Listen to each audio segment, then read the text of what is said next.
கிறிஸ்துவுக்குள் பிரியமானவர்களே, இந்த ஆசீர்வதிக்கப்பட்ட ஜூன் மாதம் 22ஆம் நாளிலும் தினம் ஒரு இறைவாக்கின் வழியாக உங்கள் ஒவ்வொருவரையும் சந்திப்பதில் மிக்க மகிழ்ச்சி.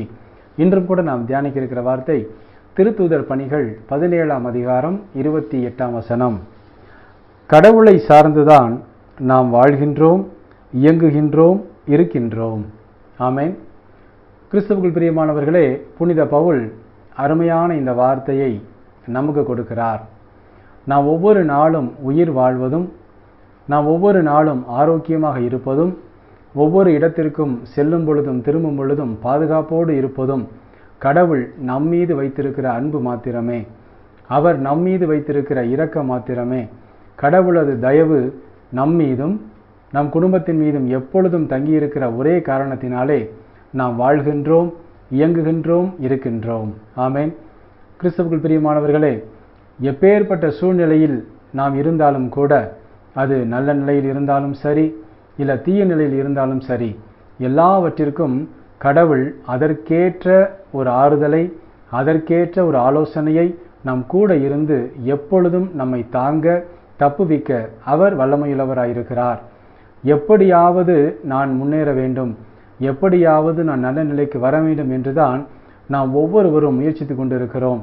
ஆனால் பல நேரங்களில் சில தடுமாற்றத்துக்குள்ளாக நாம் விழும் பொழுது அடுத்து என்ன செய்ய வேண்டும், அடுத்து என்ன முடிவெடுக்க வேண்டும் என்கிற நிலையிலே ஒரு தடுமாறி சரியான நிலைக்கு செல்லாமல் தவறான பாதைக்கு நாம் நம்மை அறியாமல் சென்று விடுகிறோம். அப்படியாக செல்லும் பொழுது பலவிதமான தடங்கல்கள், ஏமாற்றங்கள், பாதிப்புகளுக்குள்ளாக நாம் ஆளாகிறோம்.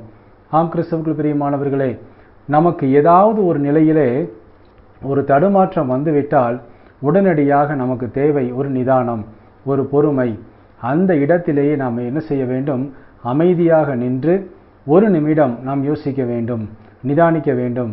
அப்பொழுது நம்மோடு எப்பொழுதும் இருக்கிற நம் கடவுள் நமக்கு தேவையான ஆலோசனையை கொடுத்து அவர் எப்பொழுதும் நம்மை சரியான வழியில் நடத்துவதற்கு அவர் சித்தமுள்ளவராயிருக்கிறார்.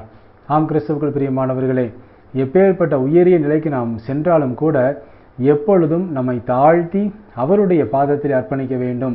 நம்மை தாழ்த்துகிற பொழுது கடவுள் நம்மை உயர்த்தி கொண்டே இருப்பார். ஆகவே இந்த நாளிலும் கூட இந்த வார்த்தைகளை நம் உள்ளத்திலே பதிப்போம். கடவுள் எப்பொழுதும் என்னோடு இருக்கிறார். நான் நிற்பதும் நடப்பதும் நிர்மூலமாகாமல் இருப்பதும் கடவுள் என் மீது வைத்திருக்கிற பேரன்பு மாத்திரமே என்ற ஒரு தாழ்ச்சி நிலையும் கடவுளை உயர்த்தும் நிலையும் எப்பொழுதும் நம் உள்ளத்தில் இருக்கும் பொழுது எப்பொழுதும் நாம் ஆசீர்வாதமாக இருப்போம். கடவுளின் சமாதானம் எப்பொழுதும் நம்மோடும் நம் குடும்பத்தோடும் ஒவ்வொரு நொடியும் கூட இருந்து நம்மை பாதுகாக்கும், வழி நடத்தும். ஆமென். நாம் ஜெபிப்போமா? அன்புள்ள இயேசு மகாராஜாவே, எங்கள் அன்பு தகப்பனே, இந்த ஆசீர்வதிக்கப்பட்ட புதிய நாளுக்காக உமக்கு கோடான கோடி நன்றி அப்பா.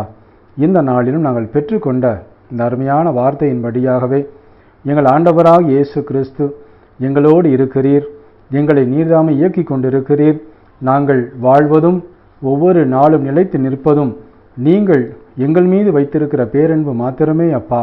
அதற்காக உமது பாதத்திலே எங்களை தாழ்த்தி அர்ப்பணித்து நன்றி செலுத்துகிறோம் தகப்பனே. இன்றும் தன்னுடைய பிறந்த நாள் மற்றும் திருமண நாளை கொண்டாடும் உமது பிள்ளைகள் ஒவ்வொருவரையும் தகப்பன் நிறைவாய் ஆசீர்வதித்து எல்லா நன்மைகளினாலும் நிரப்பிட அர்ப்பணித்து ஜெபிக்கிறோம். இயேசு கிறிஸ்துவின் வல்லமையுள்ள நாமத்திலே ஜெபிக்கிறோம் எங்கள் ஜீவனுள்ள நல்ல பிதாவே, ஆமேன். கிறிஸ்துவுக்குள் பிரியமானவர்களே, இன்று நாம் பெற்றுக்கொண்ட இந்த வார்த்தை எப்பொழுதும் நம்மை தாழ்ச்சியோடு கடவுளின் முன்னிலையிலே நாம் சாட்சியாய் நிற்பதற்கு உதவி செய்யும் என்று நான் நம்புகிறேன். ஒவ்வொரு நாளும் கடவுள் நம்மை இயக்கி கொண்டிருக்கிறார். ஆகவே எதை குறித்தும் நீங்கள் பயப்பட வேண்டாம், கலங்க வேண்டாம். கடவுளின் துணை எப்பொழுதும் நம்மோடு இருக்கும், நம்மை பாதுகாக்கும், வழி நடத்தும். ஆமேன். God bless you.